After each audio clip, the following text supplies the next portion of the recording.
Bom dia, boa tarde, boa noite. Meu nome é João Ricardo, sou responsável pelo Laboratório João Paulo, graduado em Biomedicina, psicanalista, gestor em saúde e mentor em saúde integral. Ontem eu gravei um vídeo curto falando sobre o problema da inflamação no nosso organismo. Os processos inflamatórios, eles são o que mais levam a mortes consequência de fatores não exógenos, ou seja, ele não é por um fator patogênico, um vírus, algo similar, é por um processo interno de inflamação no qual o organismo passa a apresentar doenças devido a, sobretudo, uma inflamação crônica. O que é a inflamação? A inflamação ela é benéfica ao nosso organismo.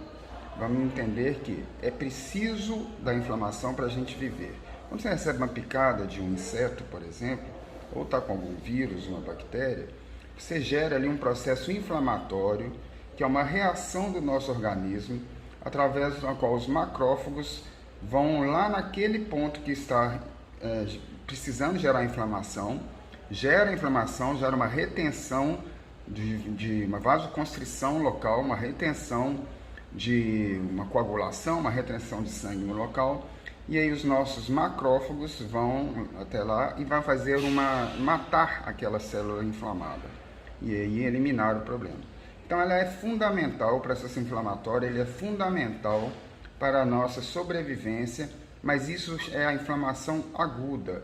Ela é pontual para casos específicos, caso que a gente esteja passando por um corte, uma infecção, algo similar.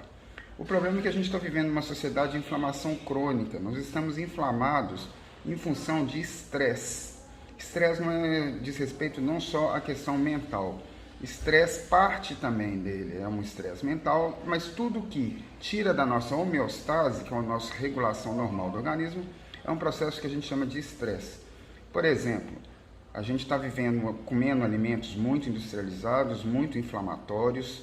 Exemplo de alimentos inflamatórios: álcool, açúcar, farinha refinada, glúten, laticínios, produtos com muitos conservantes. A gente tem uma máxima na alimentação que é o seguinte: desembale menos, descasque mais. Quanto maior o prazo de validade, menor é a nossa longevidade. Então esses alimentos causam um processo inflamatório no nosso organismo, que é o nosso organismo reagindo a algo que não é natural e algo que não está fazendo bem a ele.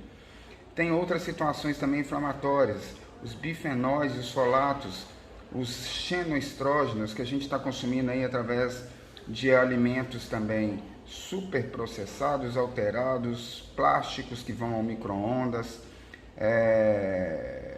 o próprio plástico das garrafinhas minerais.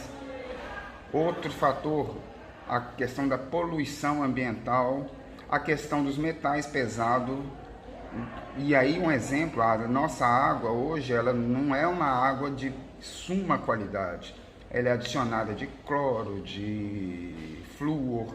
Isso tudo vai gerando problemas no nosso organismo, de um desequilíbrio, no qual está sendo muito comum as doenças autoimunes, que são consequências de processos inflamatórios. Exemplo de doenças autoimunes: tireoide, Hashimoto, hipotiroidismo, lúpus. A gente pode classificar algumas outras doenças: o próprio Alzheimer, o próprio Parkinson, o próprio tumor, a obesidade, o diabetes. Isso tudo são consequências de maus hábitos. Deixando claro que entre a genética e a epigenética, o que é a diferença?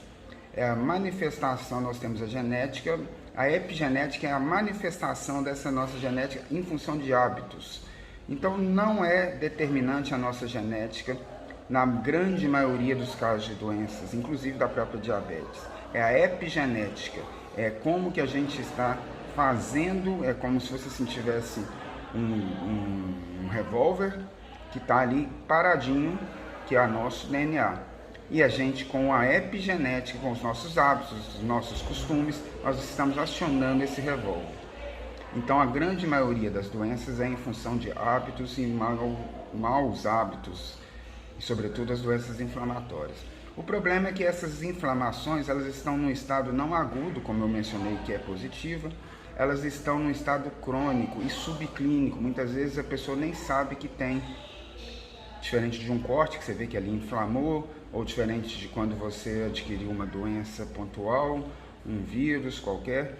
Essa subclínica, você vai convivendo com ela e isso vai te minando aos poucos, vai fazendo com que você acumule radicais livres, vai fazendo com que você crie resistência insulínica, vai fazendo com que a gente tenha hiperinsulinemia. São diversas situações muito ruins para o nosso organismo. Vai gerando inflamação intestinal, que leva ao que? A permeabilidade intestinal, ou chamado de leaky gut. O intestino ele é fundamental, porque é uma barreira para a absorção de nutrientes e uma barreira contra os vetores patogênicos.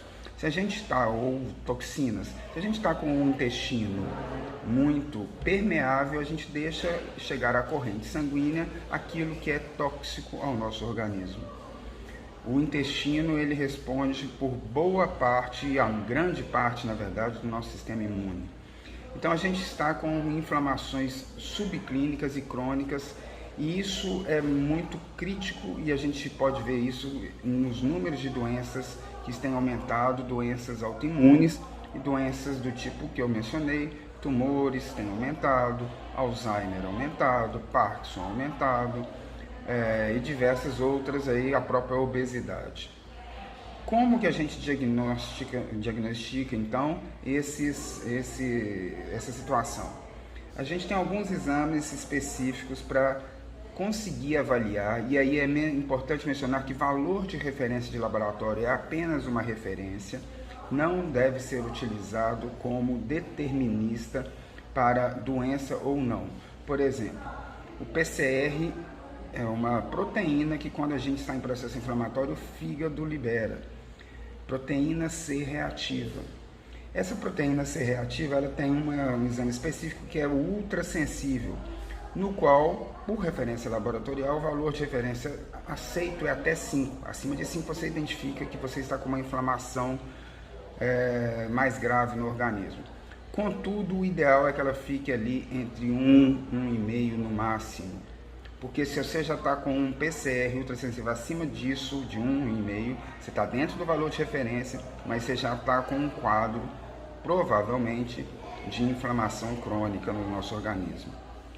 Qual que é o problema? Você vai convivendo com isso e, como eu falei, vai minando as células, vai minando a sua saúde, vai fazendo com que o seu organismo cada vez reaja, e cada vez que ele vai reagindo, ele vai atacando o próprio organismo, chegando a um ponto de você não conseguir mais ter defesas suficientes para, no caso, por exemplo, ou mesmo ter alterações na conformação celular, na genética celular, vamos chamar assim, na expressão celular, e aí são os tumores, que podem estar, inclusive, proliferando num estado silencioso que a gente nem sabe. Então, o primeiro exame que eu mencionei é o PCR ultrassensível, que é uma proteína que o fígado libera em casos de inflamação. Ele é o mais utilizado. O outro nós temos o fibrinogênio. O fibrinogênio também ele é fundamental porque ele indica se há processos inflamatórios, porque ele tem a função de coagulação sanguínea e, como eu mencionei, quando você tem um problema de inflamação, você vai gerar um aumento desse fibrinogênio, que é na forma de tentar fazer com que crie coágulos ali no ponto de inflamação. O fibrinogênio, então, é outro marcador inflamatório. Outro marcador inflamatório fundamental e pouco utilizado, o nível de insulina em jejum e de glicose em jejum. Por quê? Vão me perguntar assim, mas isso não é para avaliar diabetes? Basicamente, sim. Mas se a gente está com hiperinsulinemia, ou se a gente está com a glicose até com níveis adequados, mas à custa de insulina muito alta, com certeza a gente vai desencadear processos, a insulina é inflamatória no nosso organismo, porque ele, junto com esses processos inflamatórios, importante mencionar, são liberados citocinas inflamatórias, e essas citocinas têm diversos males ao nosso organismo. E a hiperinsulinemia gera também com que a gente crie reações de liberar citocinas inflamatórias, E aí entra um hormônio também que é para combater a inflamação, que é o cortisol. O cortisol é o nosso hormônio anti-estresse. Ele, na verdade, chamam ele de hormônio do estresse, mas a realidade é que ele é o hormônio anti-estresse. Por que anti-estresse? Não é ele que causa o estresse, ele vai tentar combater o estresse e ele é o nosso corticoide natural, ele é o nosso anti-inflamatório natural. Então aí um outro exame, o cortisol. Se você está com cortisol elevado, você está com processos inflamatórios dentro do seu organismo. O outro que eu menciono é o ácido úrico. O ácido úrico ele é muito conhecido porque ele é o ácido que teria que ser eliminado pela urina, ele é filtrado pelos rins, eliminado pela urina, só que ele é conhecido por um acúmulo de ácido úrico, gera uma reação que é a gota, ou artrite. Antes da gota ainda você gera uma artrite gotosa, que a gente chama. Bom, o que acontece? Ficou conhecido que essas situações de elevação do ácido úrico, ela é em função da alimentação muito rica de purina, que está presente em carnes, sobretudo frutos do mar. Mas essa é uma teoria que já se constatou não sendo real, porque inclusive países vegetarianos, de cultura vegetariana, apresentam níveis de gota muito mais elevados que países que têm a alimentação baseada em carne. E aí foram estudando o que causa, sobretudo, a hiperinsulinemia, que é os picos de insulina no nosso organismo.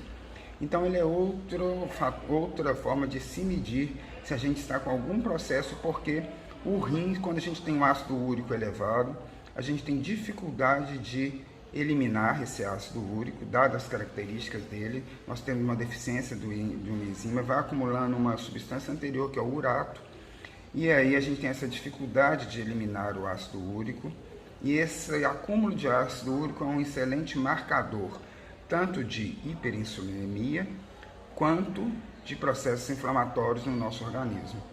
Então são esses os exames que eu recomendo, recapitulando: PCR ultrassensível, fibrinogênio, níveis de glicose em jejum, insulina em jejum, cortisol e o ácido úrico. Sendo esses exames estando ok, ainda assim, não é valor de referência de laboratório, são valores mais baixos, inclusive.